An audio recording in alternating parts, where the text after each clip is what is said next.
Bloody hell. No, I was wrong about that. I'm not Jesus. Who are you now? You're always someone. Since you asked this, I'm delighted to tell you I'm plain humble John, now acting as God's mouthpiece. Sounds like a demotion to me. We're all equal in the eyes of God. There's no demotion or promotion. Tell that to the ward manager. She'll give you short shrift. I intend to take his message to all who will listen. I'd like to send him a bloody message. The state of this world. That might be a little bit difficult. I've always found God less of a receiver and more of a transmitter. Sounds about right to me. What did you do to get in here again then? Well, apparently I was stalking the Archbishop of Canterbury. Why were you stalking the Archbishop of Canterbury? I wasn't stalking, I was merely trying to get God's message to him. I tried writing to begin with, but he didn't respond. I just got letters back from his secretary saying how busy he was and how God's blessings were upon me. Well, I already knew that. It was the Archbishop I was worried about. God's not very patient, you know, and I think the old Archbishop was beginning to test his so-called benevolence. So I decided I had to speak to him in person. But he's a hard man to get hold of. You think he'd be more than happy to talk to a member of his flock, especially if he's the mouthpiece of God. Anyway, to cut a long story short, I was arrested at 3 in the morning trying to climb down his chimney. And the police decided, in their poor deluded way, that this was the best place for me. So here we are again. Well, not a lot has changed since your last visit, John. You'll even find some of your old muckers are still here. I'll just show you to your bed.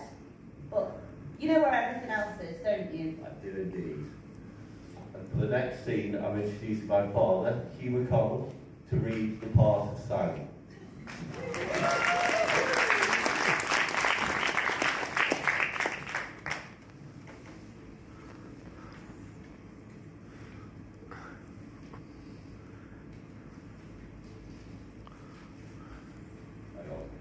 I don't play the script.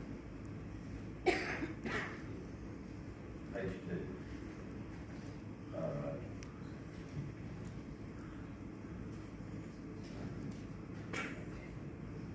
Sorry about it. John, yeah.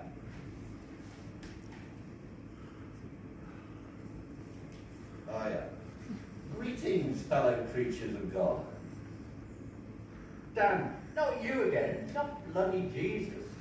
You're right about that, Simon. Not bloody Jesus. I'm John, a mere vessel of God.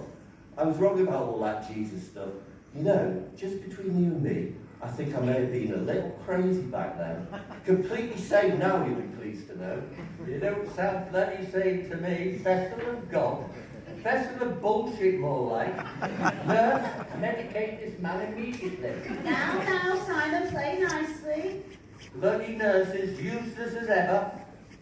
I see you're your usual jolly self, Simon. It's great to see you again, even if it is in a loony bin. I'm clinically depressed. What do you expect? A bloody fanfare? Is that Kevin over there? He seems awfully quiet. He's been playing up all morning doing my bloody headache. And then the nurses finally gave him what he wanted. His little blue pills. Yep, thank God for cigarettes and lorazepam.